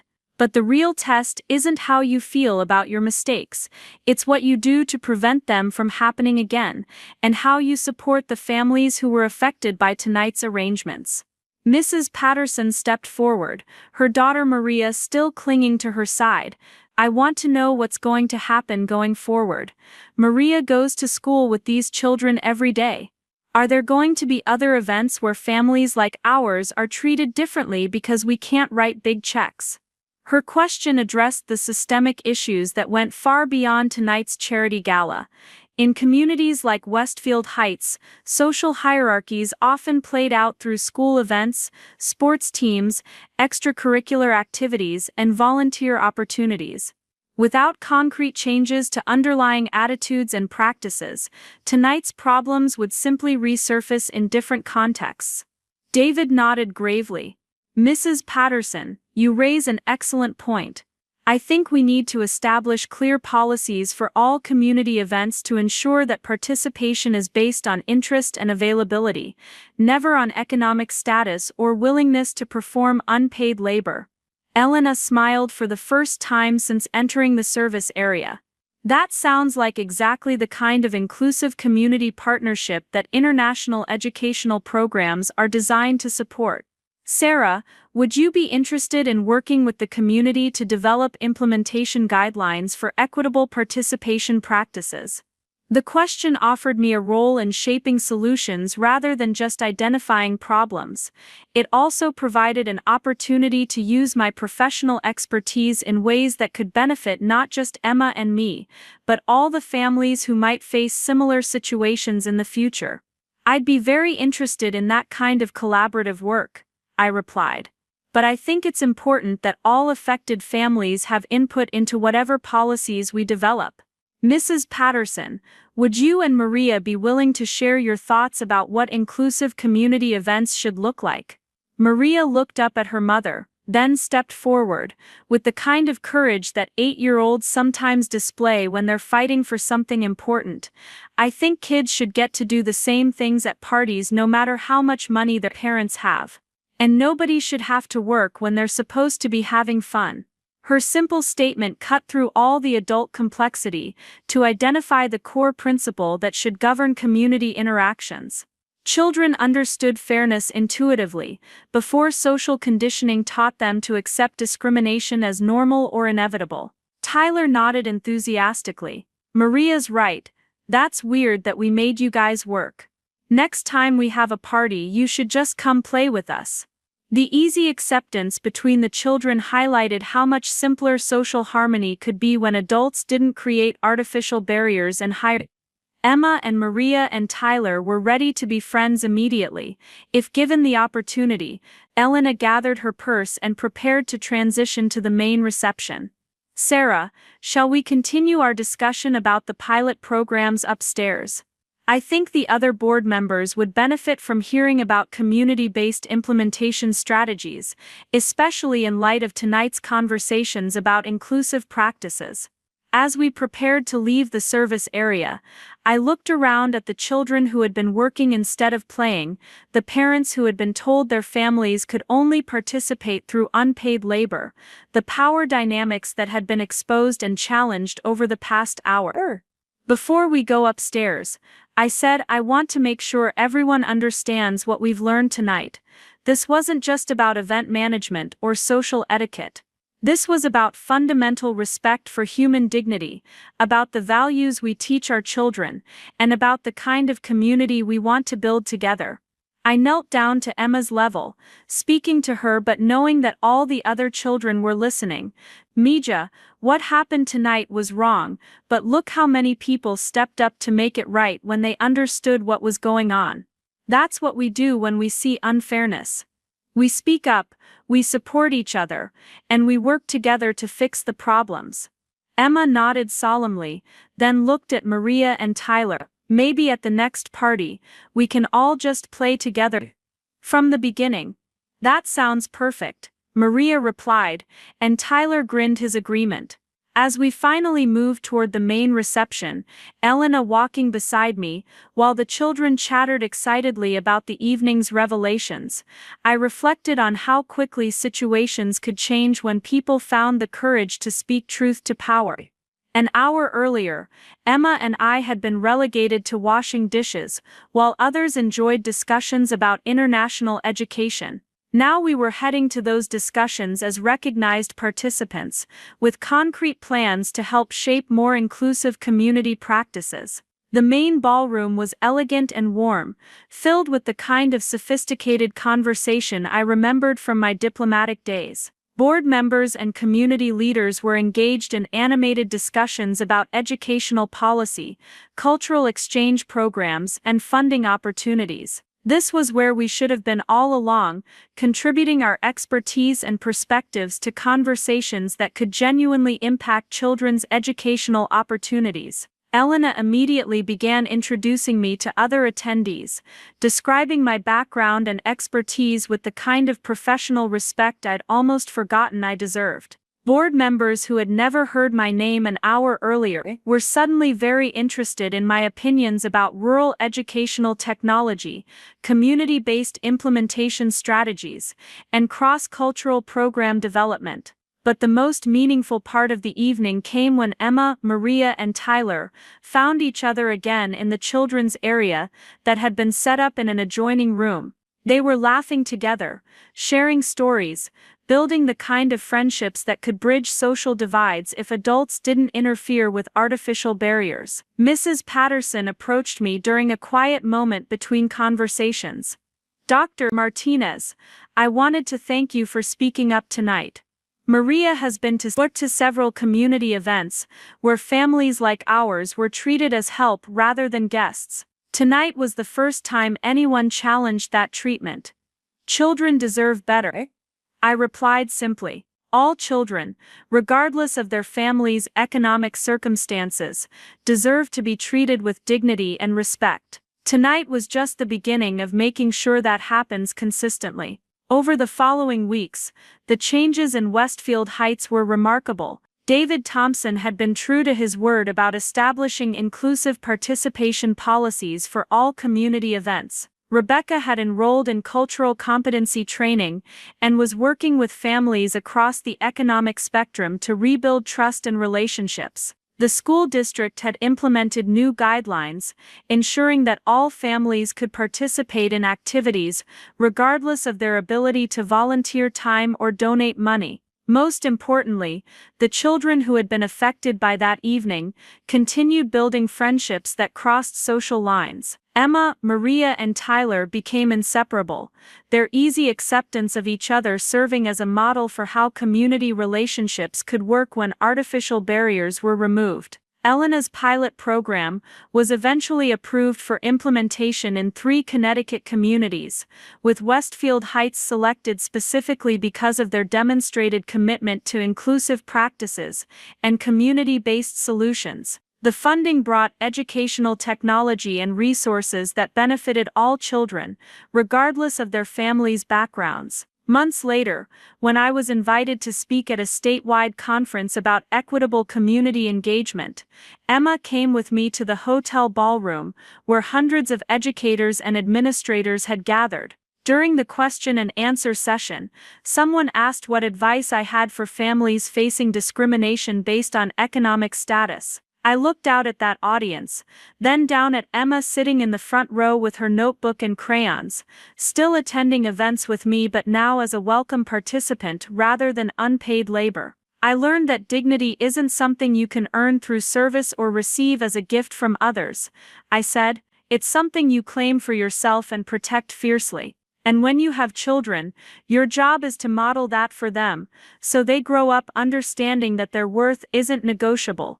Emma smiled up at me from her seat, and I knew she had learned exactly the lessons I'd hoped she would from that difficult evening at the Thompson estate. She understood that fairness was worth fighting for, that speaking up against injustice was necessary even when it felt uncomfortable, and that people could change when confronted with the consequences of their choices. The standing ovation that followed my presentation wasn't really for me. It was for every parent who had ever found the courage to protect their child's dignity, every community leader who had chosen inclusion over exclusion, and every child who deserved better than the circumstances they'd been born into. As we drove home that evening, Emma asked me, "Mama, do you think other kids will hear about what happened at the party and learn they don't have to accept mean treatment?"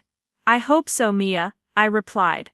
"That's why we tell our stories. So other people know they're not alone, and they have the right to expect better." She nodded thoughtfully, then returned to her coloring. but I could see in her concentrated expression that she was processing lessons that would stay with her throughout her life, understanding that sometimes the most important thing you can do is refuse to accept diminishment, even when it comes wrapped in polite requests and elegant settings. The Thompson estate still sat at the end of Hillcrest Drive, its manicured gardens and antique lampposts casting the same warm glow over the neighborhood.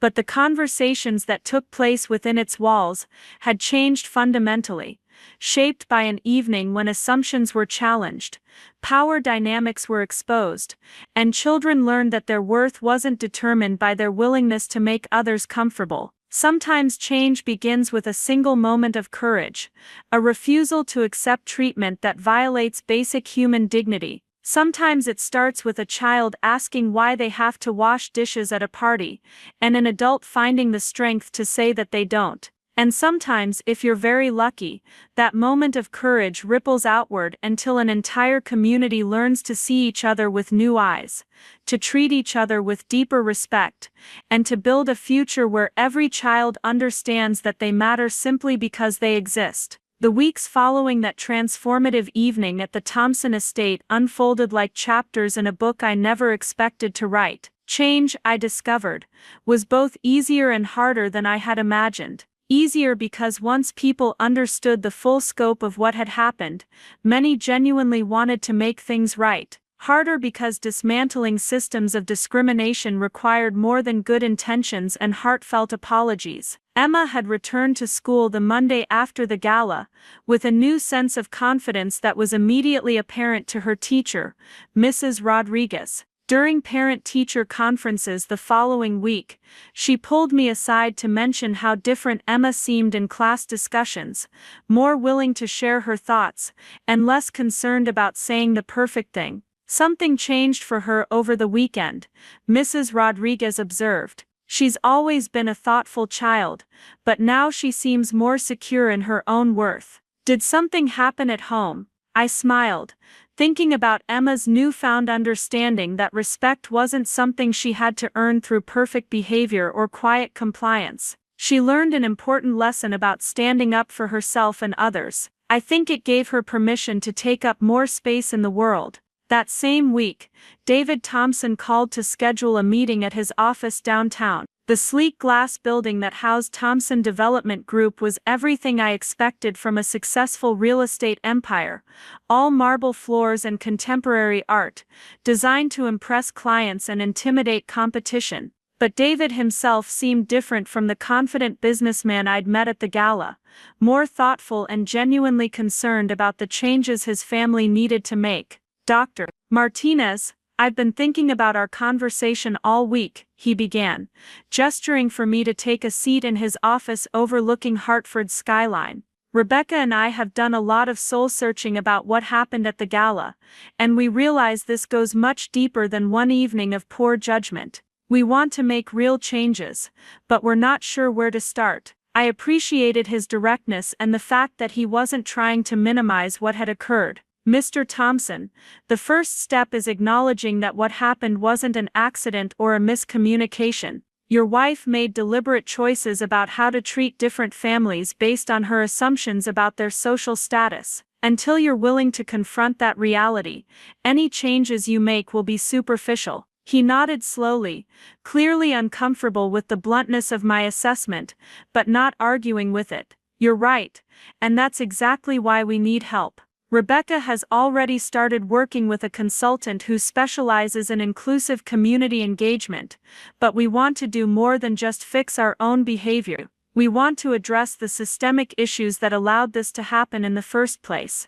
Over the next hour, we discussed concrete steps that could transform how community events were planned and executed in Westfield Heights. David was surprisingly open to radical changes, including financial transparency about event costs, sliding scale participation fees based on family income, and rotating leadership roles so that the same wealthy families weren't always making decisions for everyone else. I keep thinking about what Mrs. Patterson said, he admitted near the end of our meeting, about her daughter spending 2 hours getting ready for a party, only to be told she had to work for her place there. That's not the kind of community I want my children growing up in, and it's certainly not the legacy I want to leave. His willingness to examine his own complicity in discriminatory systems was encouraging, but I knew that real change would require sustained effort from many people, not just the good intentions of one guilty family. Mr.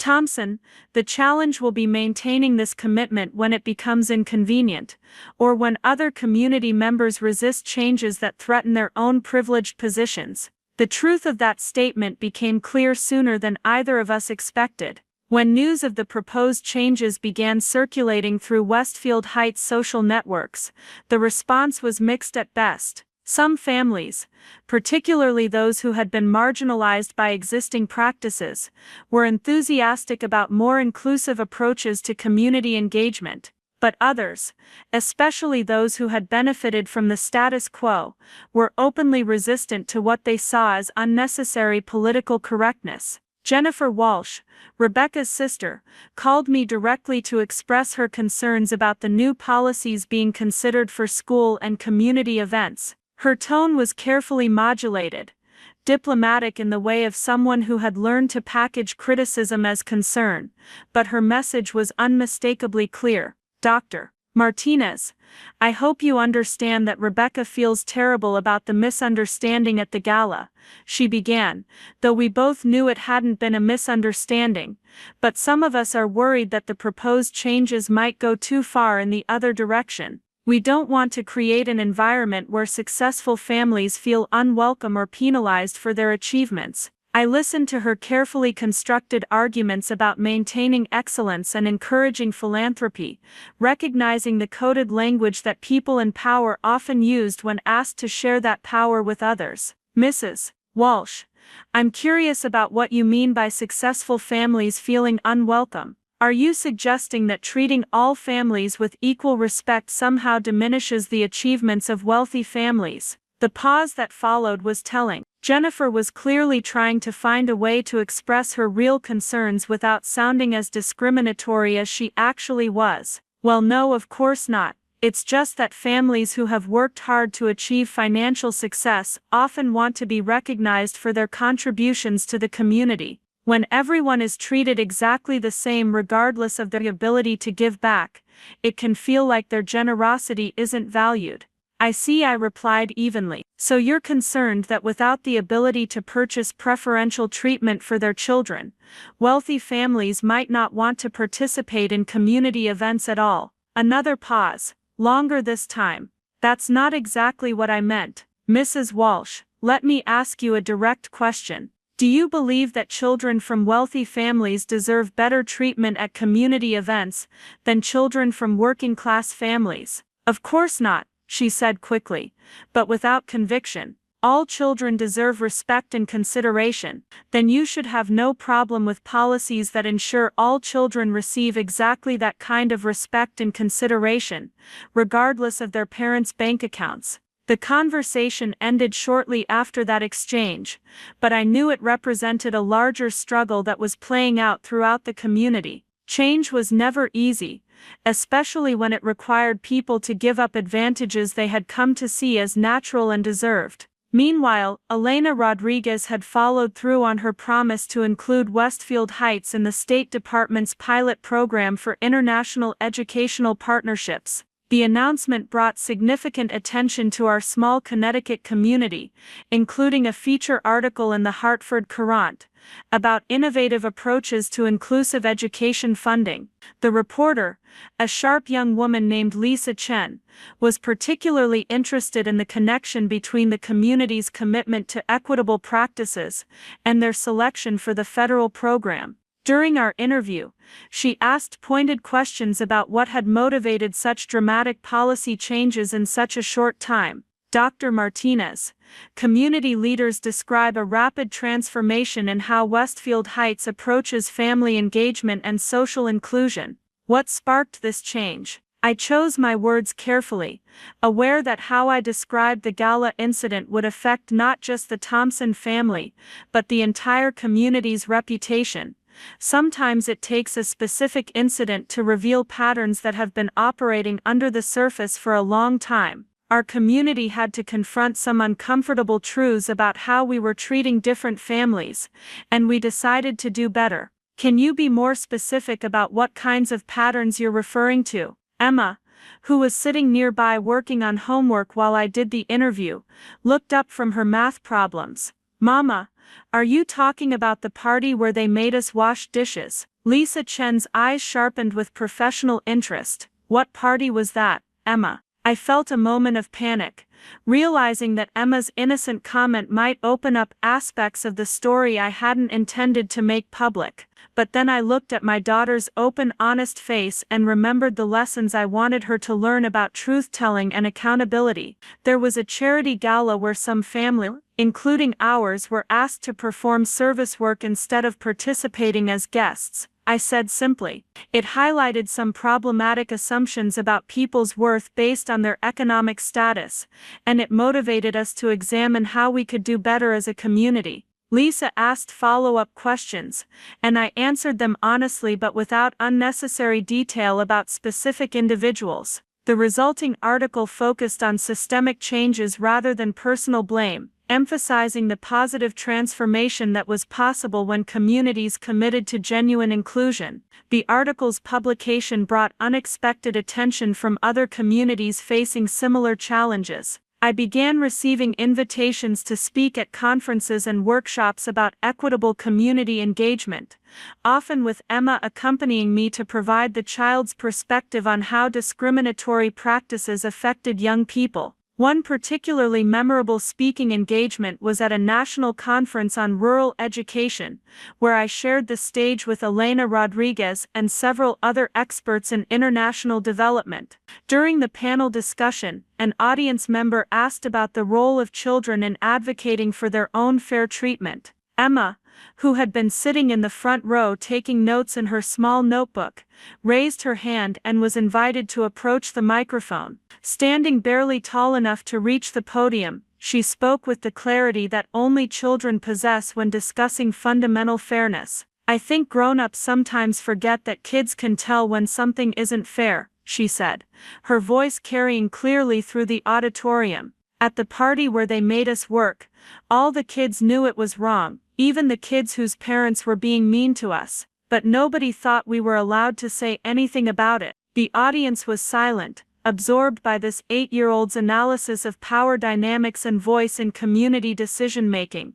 Emma continued, I think if grown-ups asked kids what we thought was fair, a lot of problems would be easier to fix. Kids are really good at sharing and being nice to each other when grown-ups don't tell us we can't. The applause that followed was sustained and heartfelt. But what struck me most was the number of conference attendees who approached us afterward to share their own stories about children who had been silenced or marginalized in community settings. Emma's simple observation had touched on something universal about how adult social hierarchies often prevented children from experiencing the natural equity and friendship they were capable of creating. Back in Westfield Heights, the changes continued to unfold in ways both dramatic and subtle. The elementary school implemented new policies ensuring that all classroom celebrations and field trips were accessible to families regardless of economic circumstances. The parent-teacher organization restructured their leadership model to include rotating positions and decision-making processes that didn't favor families with flexible work schedules or discretionary income. Most significantly, Rebecca Thompson had undergone what appeared to be a genuine transformation. She enrolled in courses on cultural competency and community organizing, began volunteering with organizations that served low-income families, and used her social connections to advocate for policy changes rather than personal advantage. During a chance encounter at the grocery store 3 months after the gala, she approached me with what seemed like genuine humility. Dr. Martinez, I know we haven't spoken since that night, and I wanted you to know how much your courage has changed my understanding of community leadership. I was pushing a cart through the produce section while Emma selected apples, and Rebecca's presence felt surprisingly comfortable rather than awkward. Mrs. Thompson, I appreciate you saying that. How are things going with the new community policies? It's been challenging, she admitted, helping Emma reach apples from a higher shelf. Some of our friends think we've gone too far, and there have been some difficult conversations about privilege and responsibility. But David and I both feel like we're finally building the kind of community we actually want our children to inherit.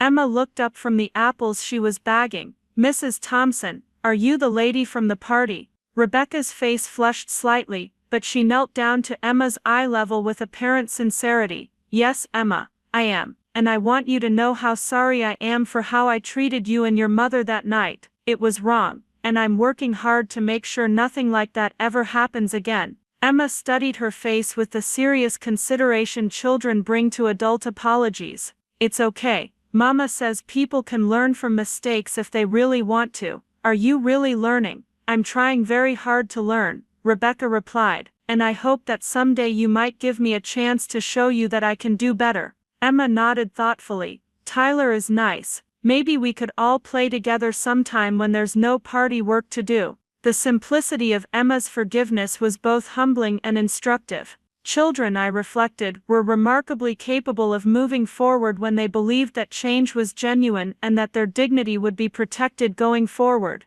As winter turned to spring, the pilot educational program Elena had championed began implementation across 3 Connecticut communities. Westfield Heights was selected not just for their demonstrated commitment to inclusive practices, but because the children who would benefit from enhanced educational technology represented diverse economic backgrounds and family structures. Emma was among the first students to participate in the new Mobile Learning Laboratory program, where tablets and internet connectivity brought advanced educational resources to students regardless of their family's ability to provide such technology at home. Watching her excitement about accessing online museums and virtual science experiments reminded me why these programs mattered so much. But perhaps the most meaningful indicator of change came during the spring parent-teacher conferences, when Mrs. Patterson approached me in the school hallway. Maria was walking beside her, chattering excitedly about a class project she was working on with Emma and Tyler. Dr. Martinez,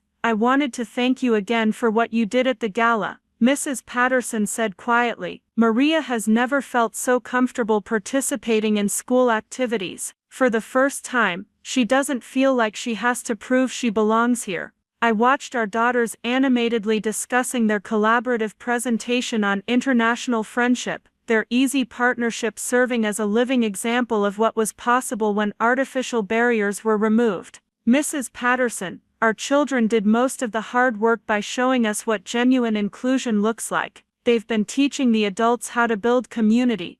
The spring charity event, when it finally took place, was a testament to how much had changed in our small Connecticut town. Held at the community center rather than a private estate, it featured programming developed collaboratively by families from across the economic spectrum. Children participated as honored guests and junior ambassadors, sharing their own ideas about international friendship and cultural exchange. Emma stood at a microphone during the children's presentation segment, no longer nervous about speaking up in public settings. My friend Maria and I learned that kids all over the world like to play the same games and ask the same questions, she told the assembled audience. I think if grown-ups remembered how to be friends like kids do, there would be a lot less fighting and a lot more fun. The audience laughed appreciatively, but I could see in their faces that they were also absorbing a more serious message about the simplicity of genuine inclusion and respect. Elena Rodriguez, who was attending as the keynote speaker, smiled broadly from her seat in the front row. Later that evening, as Elena and I walked through the community center reviewing the educational partnership materials, she reflected on how much had changed since that difficult night in the Thompson kitchen. Sarah, I've worked in dozens of communities trying to implement inclusive educational programs. Most of them struggle for years to achieve the kind of authentic collaboration I've seen here in just a few months. I think crisis can be a powerful motivator, I replied, watching Emma and her friends cleaning up art supplies without being asked, their natural cooperation a sharp contrast to the forced labor that had characterized the original gala. When people are confronted with the real consequences of discriminatory behavior, they sometimes find the courage to change faster than anyone expects. Elena nodded thoughtfully. The challenge will be sustaining these changes as time passes and the memory of that initial crisis fades. How do you maintain accountability when people start to forget why change was necessary in the first place? It was a question I'd been pondering myself as I watched the community's transformation unfold. I think the answer lies in the children, I said, gesturing toward Emma and her friends. They've experienced genuine inclusion and equity, they know what respect feels like, and they're not going to accept less as they grow older. They'll hold us accountable in ways that policies and procedures never could.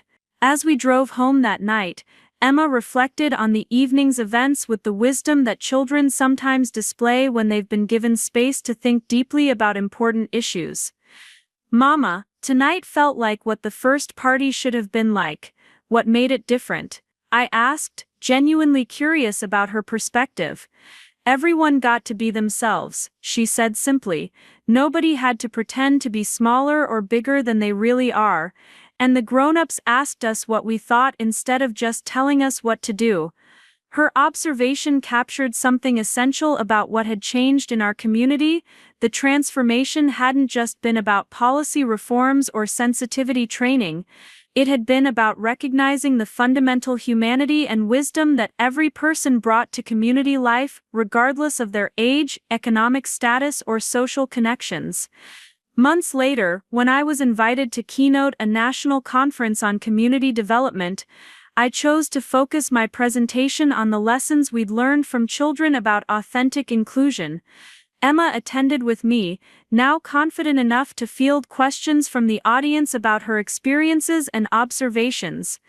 During the question and answer session, a superintendent from a large urban district asked Emma directly, "What advice would you give to other kids who see unfair treatment but don't know how to speak up about it?" Emma considered the question seriously before responding. "I think kids should tell grown-ups they trust when something feels wrong, even if they're scared. And grown-ups should really listen instead of just saying that's how things work. Because sometimes things work badly, and kids can see that even when grown-ups can't." The conference audience erupted in applause, but what moved me most was seeing the faces of educators and administrators who were clearly processing Emma's words as professional guidance rather than cute commentary from a child. She had become, at 9 years old, a genuine advocate for equity and inclusion. The drive home from that conference gave us time to reflect on how much our lives had changed since that evening at the Thompson estate. Emma was thriving academically and socially, confident in her own worth and skilled at advocating for fairness in peer interactions. I had rebuilt my professional identity in ways that felt more authentic and purposeful than my previous career, combining international development expertise with community organizing skills. But perhaps most importantly, we had learned that change was possible even in the most entrenched systems of discrimination, when people found the courage to speak truth and work together toward genuine solutions. Our small Connecticut community had become a model for inclusive practices that was being studied and replicated in other places, proof that transformation could begin with a single moment of refusal to accept diminishment.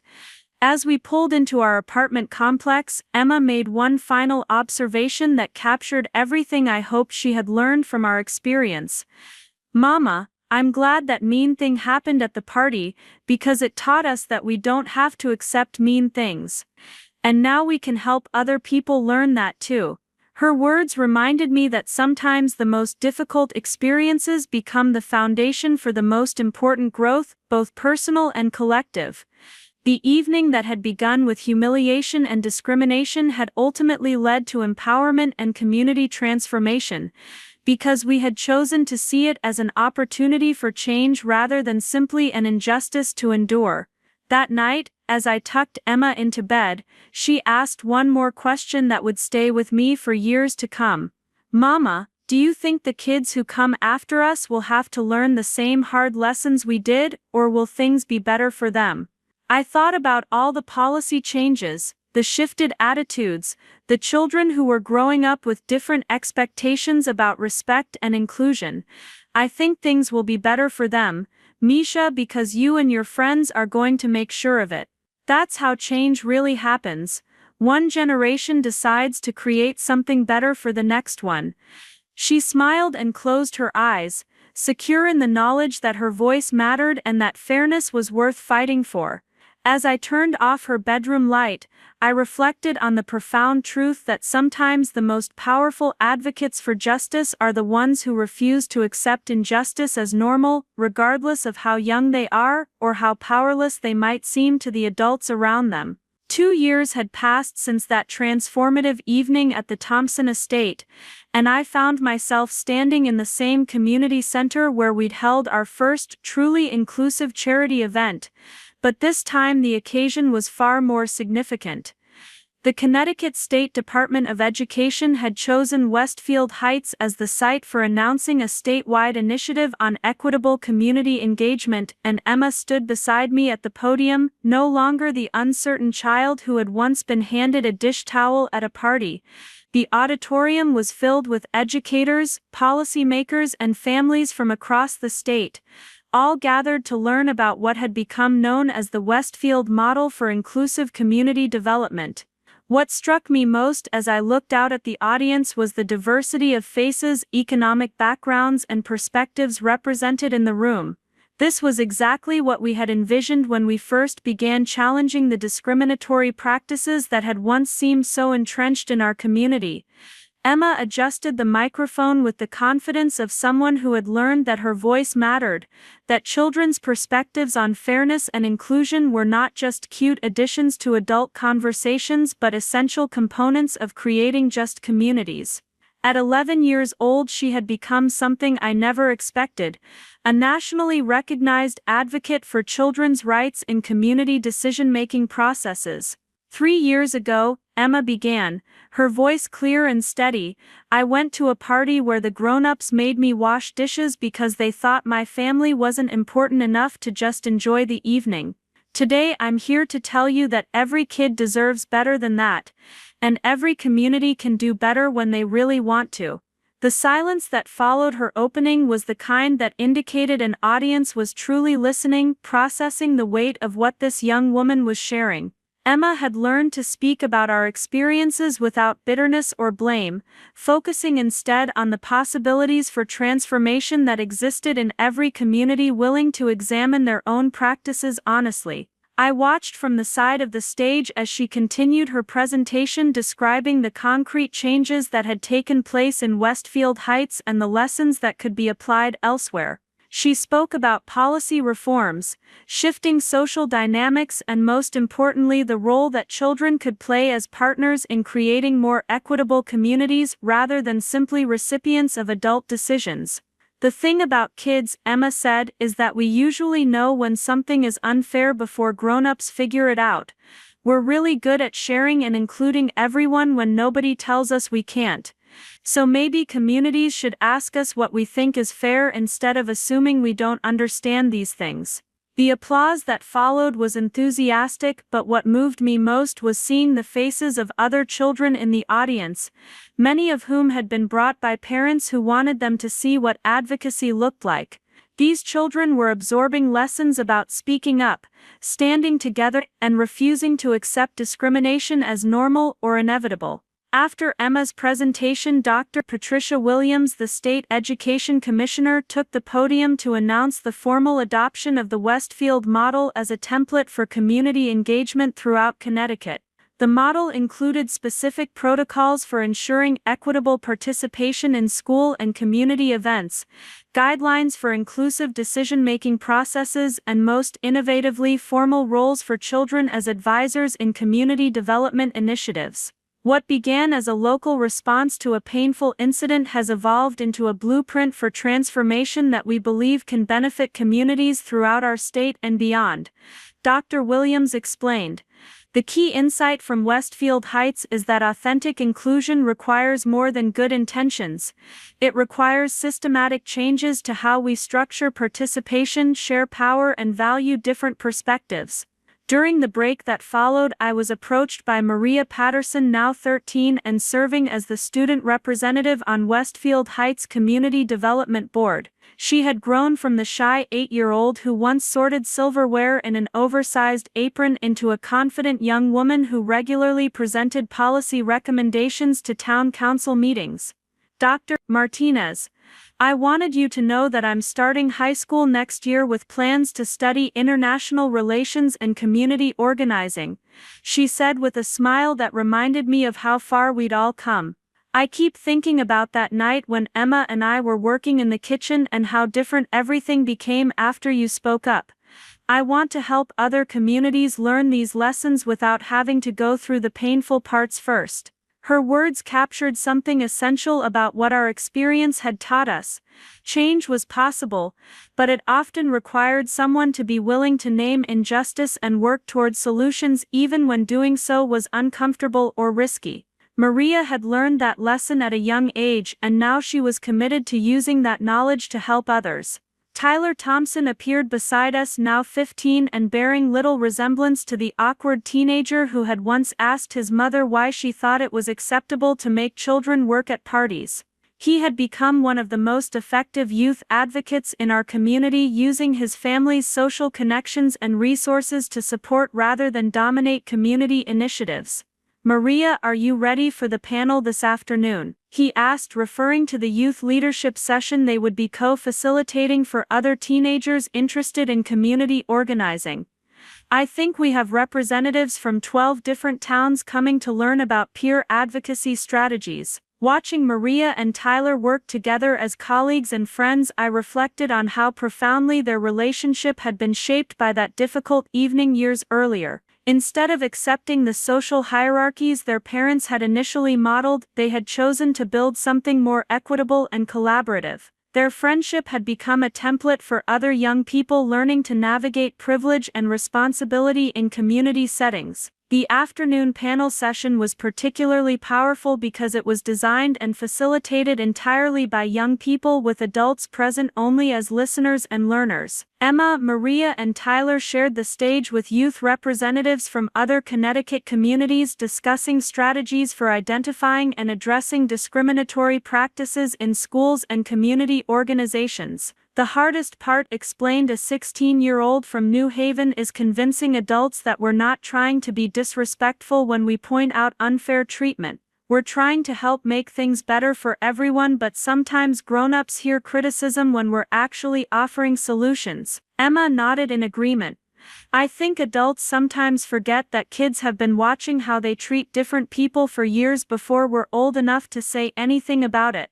By the time we can speak up, we usually have really clear ideas about what's fair and what isn't. The conversation that followed demonstrated how sophisticated young people could be when discussing complex social issues. These teenagers were analyzing power dynamics, proposing policy alternatives, and developing implementation strategies with a level of insight that impressed even the most experienced community organizers in the audience. During the question and answer session, an adult participant from a wealthy suburban district asked how communities could maintain high standards while also ensuring inclusive participation. The question contained familiar coded language about excellence and achievement that I recognized from my own early experiences in Westfield Heights. Tyler responded with the diplomatic skills he'd developed through years of navigating these conversations. I think the question assumes that including everyone somehow lowers standards, but that's not what we've seen in our community.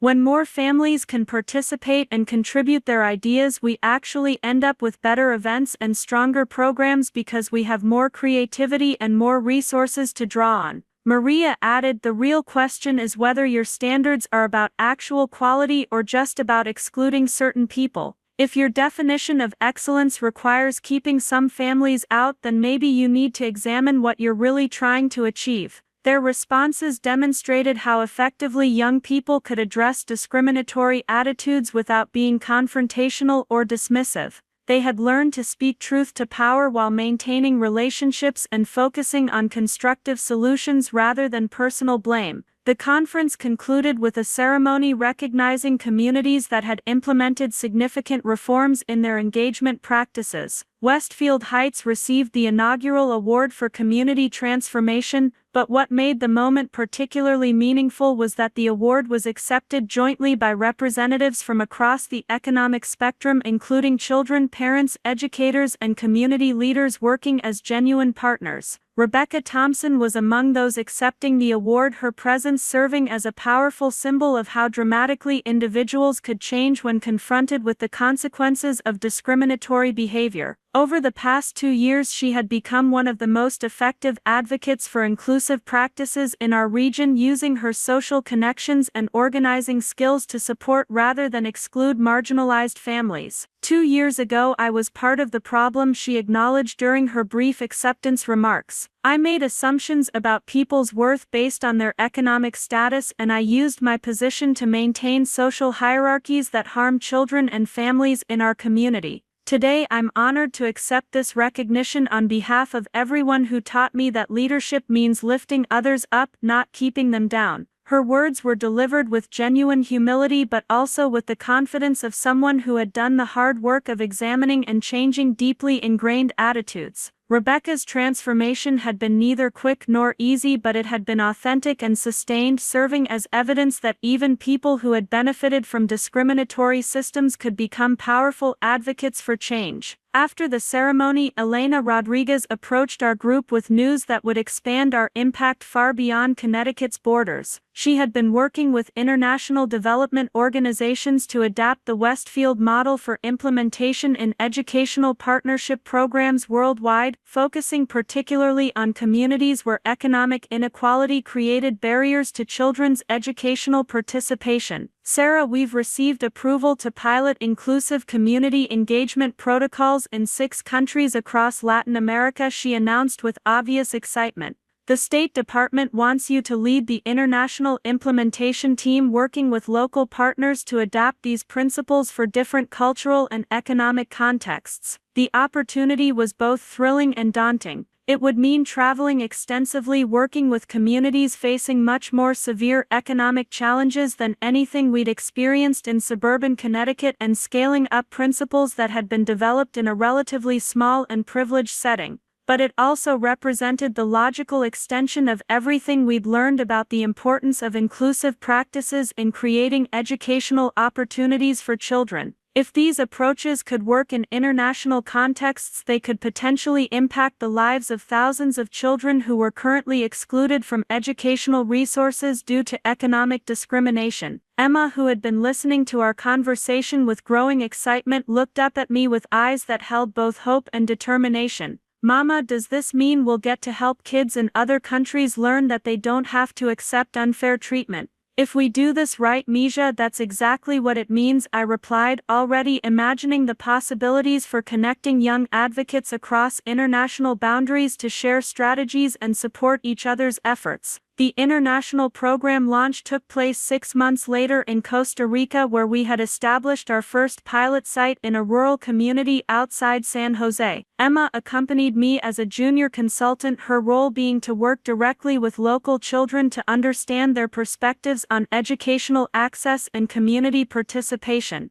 Watching Emma facilitate workshops with Costa Rican children despite language barriers and cultural differences reminded me of the universal nature of children's understanding of fairness and inclusion. These young people quickly found common ground around issues of respect, voice in decision-making, and the right to participate fully in their communities regardless of their family's economic circumstances. The success of the Costa Rica pilot led to expansion throughout Central America, and within a year we were implementing community engagement protocols in schools and organizations across 6 countries. Each site presented unique challenges and required adaptation of our basic principles to local contexts, but the core insights remained consistent. Children could be powerful advocates for their own rights, communities were capable of rapid transformation when properly motivated, and inclusive practices strengthened rather than weakened organizational effectiveness. One particularly moving experience occurred during our work in a small Guatemalan village where economic inequality had created stark divisions between families who could afford school fees and supplies and those who could not.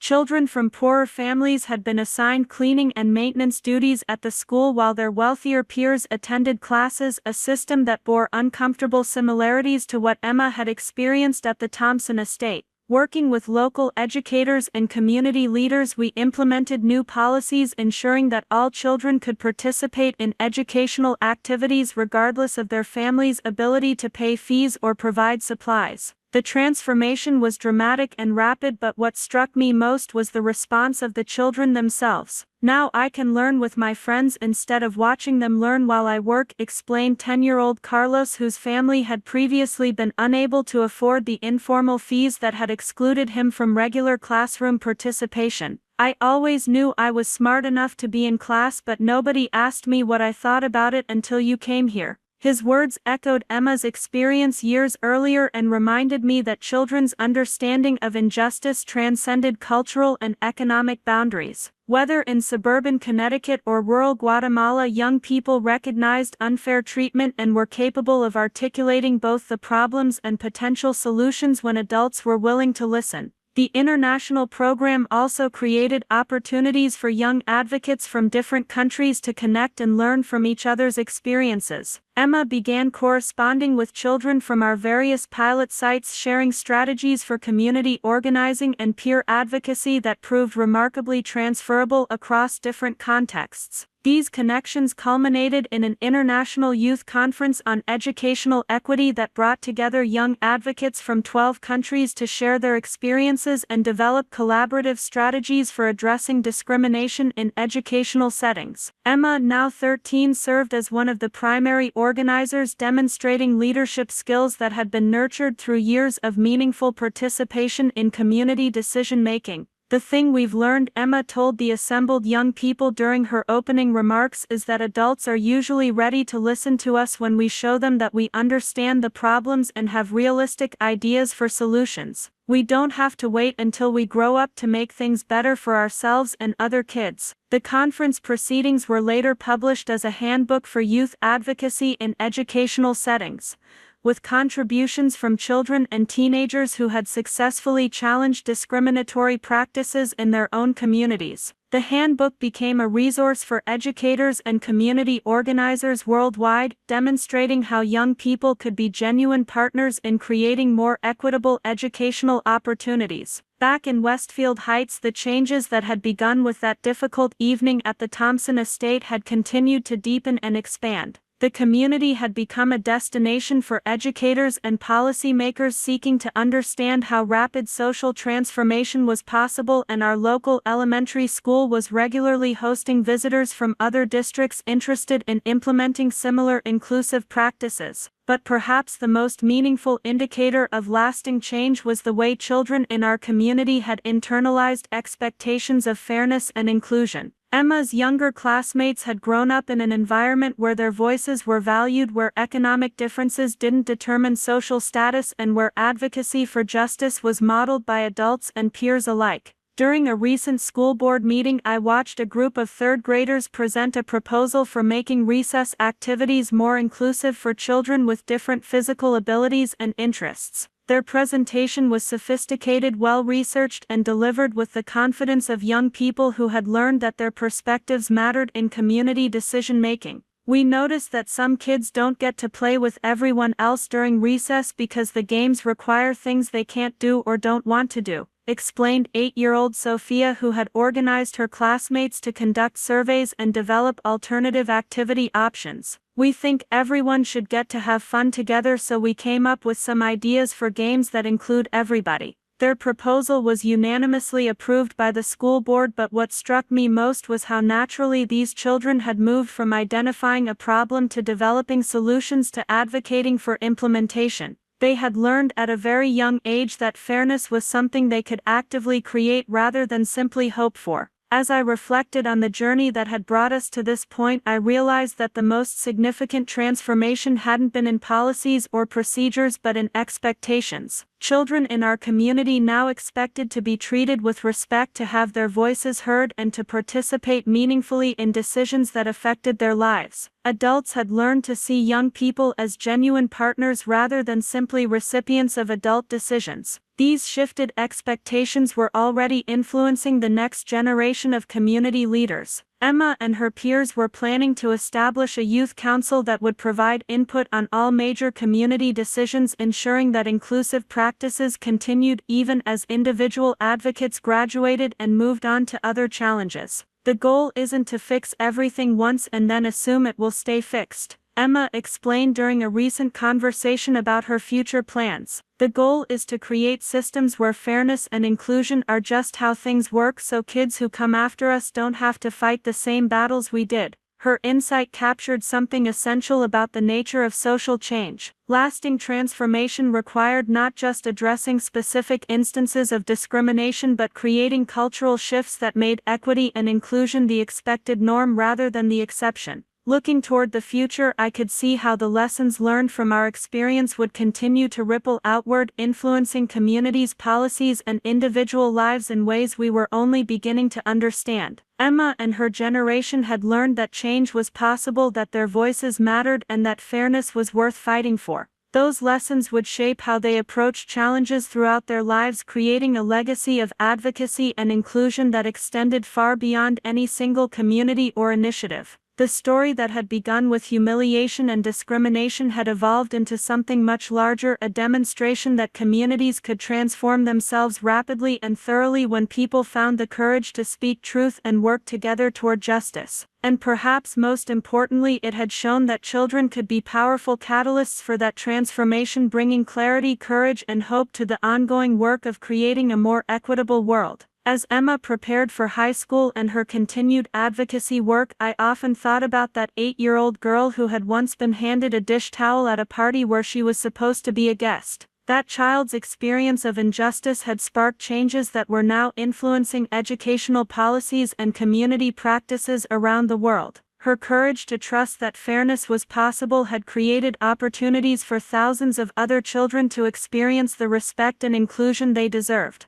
The dish towel had become a symbol of transformation, reminding us all that sometimes the most painful experiences contain the seeds of the most meaningful change. When people choose to use those experiences as motivation for creating something better rather than simply enduring what exists. Up next, you've got 2 more standout stories right on your screen. If this one hit the mark, you won't want to pass these up. Just click and check them out.